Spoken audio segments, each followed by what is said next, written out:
Hi. Hi. Hello. Hi. Hi. Hello. So, I am in a good mood. 2023 has been good to me, and it's only January, so I probably shouldn't say that. I am very mentally unstable and very not happy person in my very not good head. Me have not good head. Anyway, I've been looking for a while for a sad book. After Exodus fucking broke me, alright? Let's just not talk about it anymore. But Exodus broke me. And I miss it. I miss that feeling. I know, who is she? Like, I know. Why? Why would you do this to yourself? I don't know. I have no fucking clue. I like sad shit. I'm a sad bitch and I like sad shit. No. I want a sad book. And I asked my book club people and I got one recommendation over and over and over and over and over. And so many people have recommended this book, and it's a book that was never in my TBR for, I don't really have a specific reason. I just realized that I didn't ask how you are. How are you? I hope you're okay. But this book has been known to me, but it was never like, oh my god, I'm gonna read it, because I don't know, like the premise never seemed that interesting to me. The cover never really attracted me, which is a stupid thing to say because we not supposed to judge books by the cover. Anyways, that was such a long intro. This is A Thousand Boy Kisses by Tilly Cole. Seems childish for some reason to me, I don't know. The back of the book says, one kiss lasts a moment, but 1,000 kisses can last a lifetime. It's not really given much so far. One boy, one girl, a bond that is forged in an instant and cherished for a decade. Bond that neither time nor distance can break. A bond that will last forever, or so they believe. When 17-year-old Rune Christiansen returns from his native Norway, the sleepy town of Blossom Grove, Georgia, where he befriended Poppy Leichenfield, as a child, he has just one thing on his mind. Why did the girl who was one half of his soul, who promised to wait faithfully for his return, cut him off without a word of explanation? Rune's heart was broken 3 years ago when Poppy fell silent. When he discovers the truth, he finds that the greatest heartache is yet to come. It's given a lot of heartache, but like it's still giving me childish. Like it still sounds fucking childish to me. And I don't know, but I am going to read it and document in the moment of me reading it with you, because we're best friends. If you didn't know, you and I, we are the bestest of friends. Yeah. My skin is acting out and now I'm almost matching the cover. I like that when I film and like suddenly I have every problem in my skin pop up again. Yay. I'm going to start to read this and I'm going to see you. I just got with the chapter, so this is my initial thoughts because I just fucking started. But it's cute. It's cute. We are following Poppy and Rune. We're following Poppy and Rune. Rune is an immigrant and he came from Norway. He came at 5 years old with his family and we're following them, and they met as children, like 2 5-year-olds, and they promised to be best friends and stuff like that, so it's cute. But I did have one thing where I was just like, this is a little bit childish. It's supposed to be childish, I guess, because that's what they are. Because that's what they are. So I don't know. I do hope that the writing will get more mature as we go on. I don't think it's gonna be as mature as I would personally prefer it to be, because it is a YA, coming of age, and I know that they're going to be, I think that they're gonna stay at 17, like that's the last age that we're gonna get to know the characters in. But I do hope at least the writing gets a little bit more mature, because if it stays like this, then even though it's super cute, but it's still not really my preferred cup of tea. But I do think I'm going to get my heart obliterated, because it's just, everything is too cute, it's too good, everything is just way too good, so I'm waiting for that downfall. It's 3 a.m. If you can hear the rain, It's raining.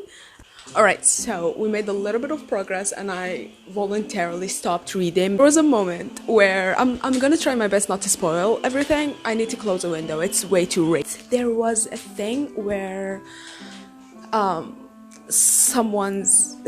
okay, I told you it's following Rune and Poppy, and Rune's father, like, they had to move. I'm not spoiling, okay? It's in the back of the book that they moved. They have to move, and Rune shocked me. First of all, you're 15. Chill the fuck out, my dude. Like, he was like, I hate you. You're doing this to me. You're breaking my heart, and I don't want to leave. Bro, what the fuck do you want your father to do? Like, quit his fucking job? Who's gonna fucking feed you? Are you gonna get a job to feed a fucking family? I was like, what the fuck do you want your father to do? My background is crooked.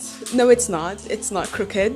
That might just be my unhinged brain, but ever since I lost my dad, me and my papa, we didn't have the best times. We didn't have a lot of communication going on, but like that one week where we was just like, hey, how are you? And I was just like, I'm cool, you? And it was just like, yeah, you. That made it worth it. Like, it might have been just me, but since I lost my dad, every time I see someone misbehave to their parents, especially their father, I'm just like, you are going to regret that. So it's like triggering to me. It's like my personal trauma. It's a little too much. It was a little too much. It was a little uncalled for. Like, I get it. You love her, but like, please chill. There's this thing that's given me flashbacks with, okay, I didn't want to tell you at first in the first update because it like faded out, but every 3 sentences they mentioned his Norwegian accent. I think you know where this is going. Every little bit he talked to me in his thick Norwegian accent because he's Norwegian and he's from Norway, so he has an accent, like every little bit, and it got a little bit annoying, but then it faded out, which I'm thankful for.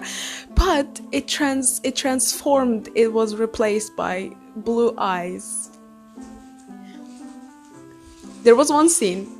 I was willing to just ignore it because I am having flashbacks of that one book, but there was one scene where Poppy plays the cello, and she was performing.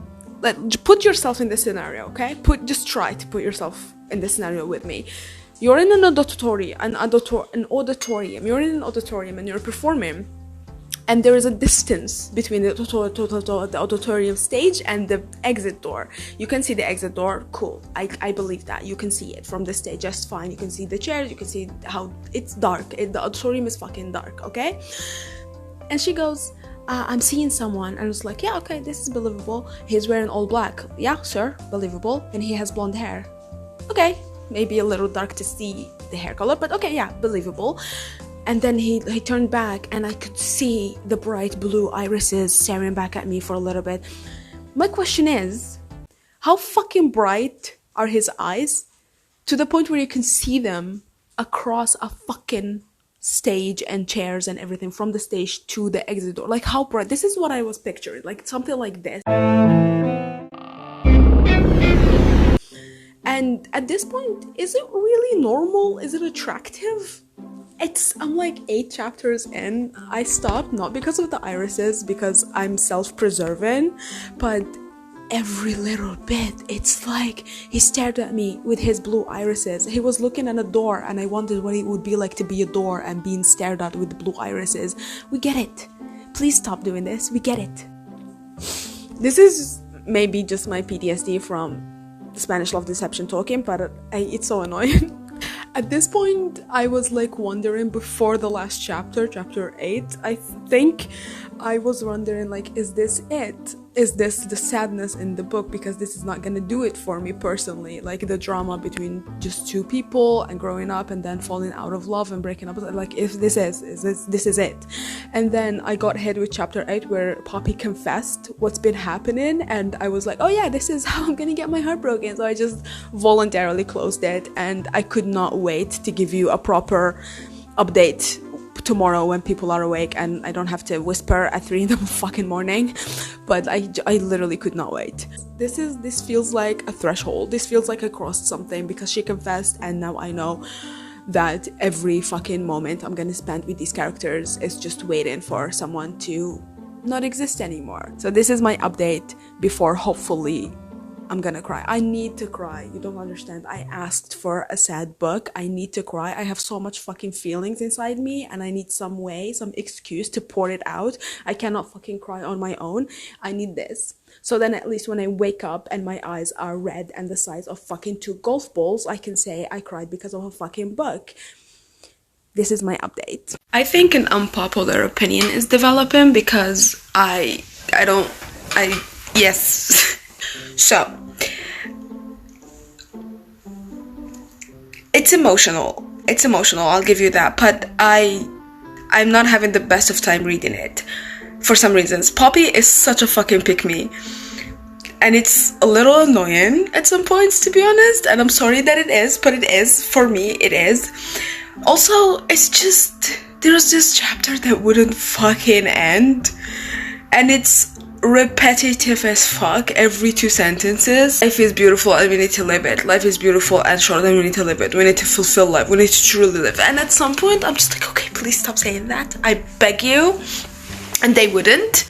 Also, it's a little bit too sing-songy, flowery writing stuff for my personal taste. It's just a little bit too pop-ish, sing-song-ish for my taste. I'm a glass half empty type of person, and this is, the glass is full. It's not even half full, it's full. And it's just a little bit annoying because I just want to smack the shit out of Poppy at some points. But yeah, oh my god. Not me wanting to smack a terminally ill fictional character, but yeah, also yes, me. Have we cried? No. I don't think it's gonna do. I'm still sticking with it, but if I were to DNF it right now, I wouldn't really feel that bad. I'm just saying. So, update stuff happened, and I'm disappointed as fuck. We don't have much left, we have this much left, and I'm disappointed. So the first thing that I want to talk about is how fucking repetitive it is. It's so freaking repetitive. It's repetitive. Coming from me, a repetitive queen, when I edit my videos, I cringe at how many times I've said the same thing over and over and over and over again. I know what I'm talking about. It's repetitive. Oh my god, please stop calling him a Viking. I know he's Norwegian. Please stop calling him a Viking. For the love of God. I love Vikings as much as the next book whore, but like, it's a lot. Please stop calling him a Viking. Given 2014 overexposed live, laugh, love vibe is unfortunate for the book. You can really see how much writing has changed, even YA has changed. Cause this, how old is this fucking, I don't know, it's like 100% every stereotypical YA, I'm different and no one likes me. I wish we stayed with Poppy during her time discovering that she was sick and discovering all of that, because it's just like jumped ahead to the acceptance state of her mental health, mental stuff. And I don't know how I feel about that. It's like detached me from the story and the character. I don't feel as attached to her. If she were to die, and like I know she would, unless they're gonna pull a Fault in Our Stars where she's not gonna be the one to go. But yeah, I'm not attached to her, and I think that's because like we didn't hear anything from her, and then we did, and then she's just like, it's okay, life is amazing, and I'm gonna take advantage of the 2 months that I have, and it's fun, and everything is fun, and I'm just like, oh my god, everything is fine, I'm gonna go to heaven, and I'm gonna be so fucking happy forever and ever and ever and ever. Don't like that, because it just detached me from the book. I think I'm too much of an existential, depressed, pessimistic person for this writing. I feel nothing. So he kissed her and he goes, I tasted the sun. How the fuck does the sun taste like? I'm so disappointed. I'm gonna finish and come back to you. I'm gonna try my best to not get mad. I finished. I also cut my bangs. I'm so fucking disappointed. This book has been everywhere for years. It has been everywhere for years, and it has been recommended over and over and over and over again as a romance, as a cute read, as a sobbing heartache type of book, and I was expecting a little bit more than what I got. I am so fucking disappointed, you have no idea. This girl's heart, or this man's heart, burst or cracked or splintered or broke one more fucking time. No shit you're gonna die at 17, no shit. Like, every time one of them does something sweet or cute or whatever the fuck for the other person, the reaction is the same thing. It's always, my heart cracked, he told me I love you and my heart burst, he told me you're pretty and my heart splintered, he told me this. And if these people, I'm not gonna be mean. At almost the end of the book, she said, I noticed this before, but I tried to give it the benefit of the doubt. I tried my best to give it the benefit of the doubt, but it just didn't happen. This bitch said, she really fucking said, I'm not like the other girls, I'm quirky. I'm the girl that wears bows in her hair and dresses. Fuck you. Just die at this point. I never thought I would say this reading a book about a fictional character that's died. Oh my god, I wanted to smack her so fucking hard. I wanted to smack that fucking bow off of her fucking head every time she goes, I'm the quirky girl that wears bows in her head. At this point, I quote, he goes, no, he doesn't go, he roars. He roars. Poppy is not like the other girls. Poppy is not cool or popular. Poppy is quirky. Know how they managed to make this story, a person literally fucking dying, too flowery, but they did, and it's annoying. It's actually a little maddening, not only annoying. At one point she says, I read somewhere when you dream, that's you, your soul visit in your heaven.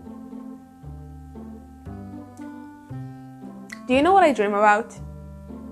Do you fucking know what I dream about? I literally, I kid you not, I had a fucking dream that Shrek with tentacles was running after me and two fucking cats were getting it in the background.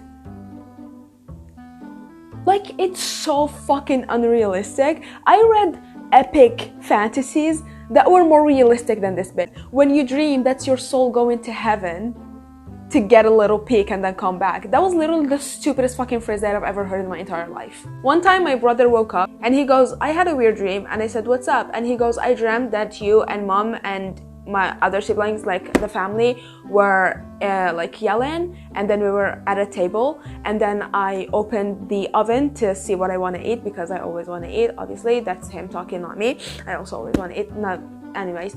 And he goes, I saw all of you in there in a miniature coffee table, and you also miniature, waving at me. That was the stupidest fucking phrase that I've ever heard. Also, it's like one line. This whole book, at first, it had a little bit of ups and downs, which I liked and enjoyed and bumped the rating for me. But then it just got in one line. It's like nothing happening, nothing is going, it's just so fucking repetitive. I'm sick, I'm gonna die, I don't know what to do. I'm sick, I'm gonna die, and I'm happy about everything, and life is cool, and I'm quirky, and I'm not cool like everyone else, and I'm the weird girl. What the, oh my god, it's like the one thing just happening over and over again. Yes. Poppy has this nice guy thing while still shading people. She's like, I'm not the cool girl, I'm the lonely wolf. I'm the quirky girl that wears bows in her head and likes flowers and music and books, and not like the other girls. Not like that bitch, that slut Avery. Huh? Is she still a slut, by the way? Like, she has this mentality of being the nice one, the quirky one, while still fucking slut-shaming other people. It's so I wanted to smack. Just like the Blossoms, we had short lives. We loved too hard, too deep. Bro is 15. No fucking 15-year-old is talking like this. Whose 15-year-old boy is talking like this? Is outside in a blossom grove saying, we love too hard and too deep. The cringe, dude, the fucking cringe. Coming from a cringy person, this was cringy as fuck. This was like going in a 2-star, maybe 2.5-star. I was even willing to round it up to 3 stars because it did have, like you can see sometimes, it did have some points that I liked and enjoyed, and I would go through it again, not read it again, but go through it again just to enjoy those points and to take something from them and stuff like that. But then we got to the ending, the prologue, the epilogue. What the fuck was that ending? So she dies, right? She dies. She goes to her heaven that she visits every night she sleeps. She dies, whatever. And then in the epilogue, 10 years later, so my dude is like 28 right now, right? He says he goes like to meet her, and then he literally says like it's a date, like it's a normal thing that happens, like it's a scheduled date, which is so fucking annoying. And I found personally that it romanticizes death so much. Because every time I meet her in my dreams, she asks me about life, about how it's going, and I always tell her the same thing. Bro is literally having a normal conversation with his dead girlfriend that died 10 years ago, and it's like a scheduled date, and then borderline harmful. Speaking from experience, it's so flowery the way they talk about death, and at first it's like, again, annoying, and then second, it like romanticizes the entire idea of death. She asks him in heaven at this point, like, have you ever regretted not kissing anyone else in the last 10 years? And he goes, no, never, it's been only you. So you want me to romanticize not moving on from grief, not accepting what happened and moving on and actually finding love and stuff like that for myself? Bro, no, we're not gonna do that. You want me to romanticize and be like, oh, it's been 10 years and he hasn't moved on and he's still waiting for his dead girlfriend. That's not healthy. That's not healthy behavior that I want to get out there. That's just not healthy. That's not something that we're gonna romanticize. And he's like, no, I've never regretted it. I've been made for you, and my lips has only been promised to you. And then he died. What? He just died? He's like, I kissed her again, but it's not like every night when we meet in our dreams, because again, it's a date, apparently, like it's a normal thing. And then he goes, unless, she goes, it happened in your sleep, everyone is okay, you died peacefully. And then he goes, I can be with you forever now. Bro, oh, what was that ending? What was that ending? I was ready to give this a compromise 2.5, even rounded up to a 3. Even fucking rounded up to a 3. But then that epilogue, it's a 1. It's a 1, at most 1.5, because of the little points that I liked in it. This was such a fucking disappointment. Literally, if you combine 2014 and every overexposed video and every quotes that go with live, laugh, love. Oh my god, they actually said live, laugh, love. Like when she was dying, she goes, go Rune, live and love. Live fiercely and love happily. Bro, I'm disappointed. I asked y'all for a sad book, and this was like not a tear, not even like a jerk, not even like not even one of these. Nothing, nada, like nothing happened to me emotionally, nothing. I wanted to feel things and I got nothing in return. If you like this, obviously to each their own. This is my opinion, but if you like this, this is not an attack on people that liked it. It's just, it's not for me. If you made it this far to the video, thank you for being here and thank you for watching. I love you. Give me sad books, actual sad books. I want to be wrecked. I want to cry. I want to feel things. I want to get so fucking attached to a character that by the end of the book I cannot see the pages anymore because my eyes are too fucking blurry from the tears. I want to be destroyed emotionally. Give me good wrecks. Had obviously good stuff going for it, but just the negative was just too much for me. Combine The Fault in Our Stars and those little 2012 necklaces with the owls, you get this book. Thank you so much for watching. I hope you enjoyed this rant. I don't know how I feel, but thank you so much for watching, and I'll see you next video. Bye.